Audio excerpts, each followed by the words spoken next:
ओम शांति। ओम शांति।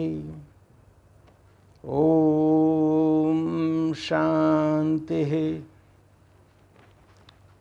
श्री बाबा के सभी सीखिलधि बच्चे संबंध, संपर्क, भक्ति मार्ग, अर्ध भक्ति मार्ग में जितने भी मित्र संबंधी हैं सबको नमस्ते।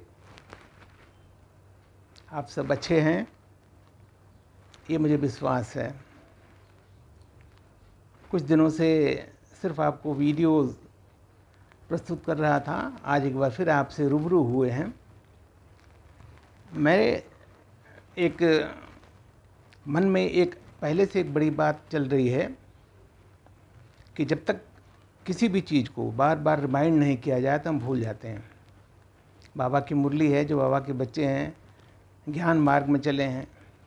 ज्ञान का मतलब यह है कि ज्ञान उन्हीं को मिलेगा जो इसने भक्ति की है, और भक्ति अगर की है तो ज्ञान मिलना ज़रूरी है, क्योंकि आगे जो सद्गति की हम बात करते हैं, जीवन मुक्ति की बात करते हैं, वो बिना ज्ञान के नहीं होगा। तो एक बार फिर मैं आपको सबसे पहले रिमाइंड कर देता हूँ कि ये जो भ्रम है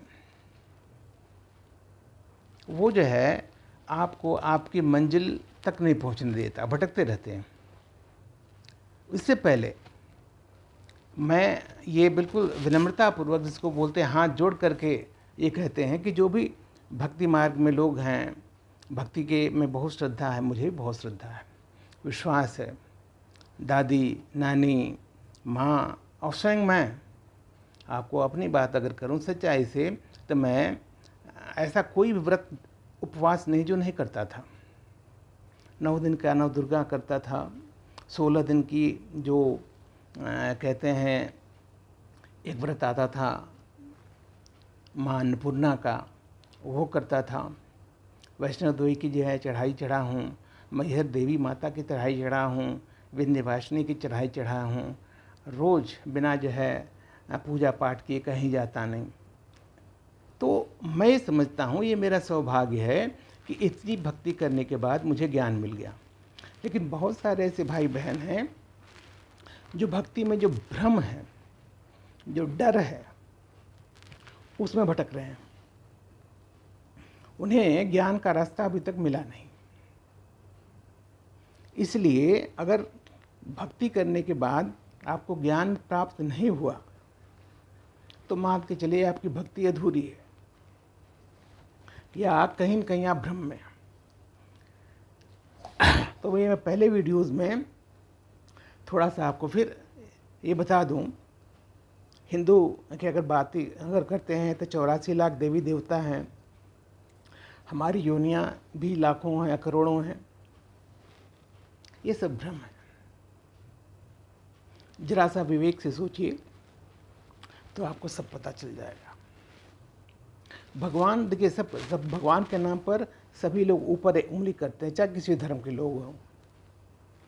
ये सभी को पता भी है कि भगवान एक ही है। तो हिंदू धर्म में ही अगर भगवान हम कहते हैं 84 करोड़ देवी देवता हैं, या जो भी है, हम अब भक्ति करते हैं, माँ दुर्गा हैं भी चल रही हैं, गणेश हैं, उनको भगवान की है, हनुमान भगवान है, राम भगवान है, कृष्ण भगवान है, इस तरह से। तो फिर तो ये जो है जो सर्व सत्य बात है, भगवानवाच है, भगवान सिर्फ एक ही है, वो तो अधूरी हो गई, असत्य हो गई। तो फिर मैं एक बार आपको जल्दी से करता हूँ।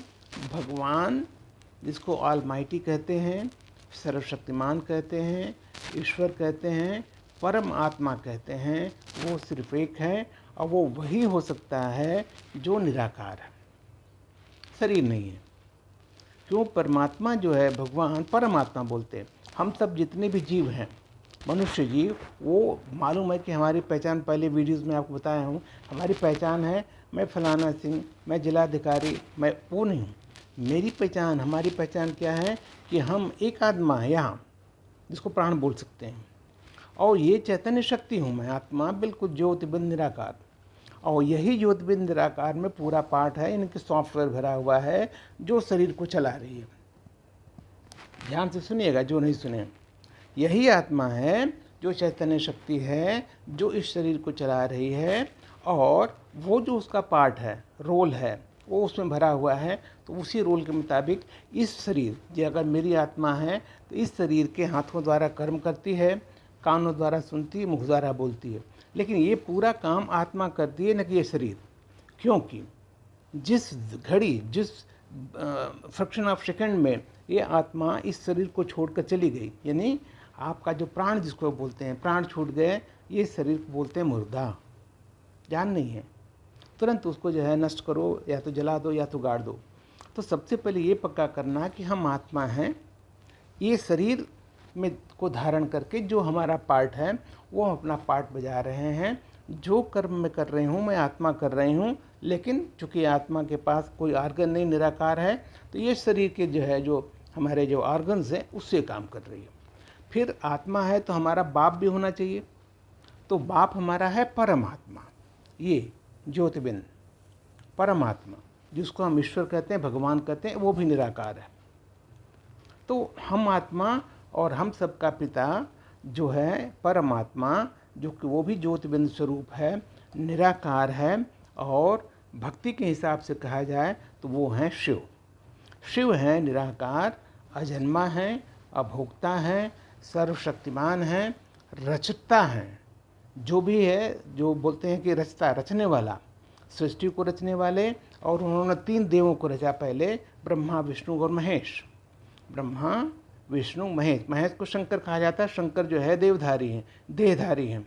तो वो जो देहधारी शंकर हो गए देवता हैं, बाकी ब्रह्मा, विष्णु, महेश। और लेकिन भगवान जो है पूरी सृष्टि का, पूरी यूनिवर्स का एक ही है, सर्वशक्तिमान शिव, जिसको हम अभी क्या बोलते हैं, देवों को देव, महादेव।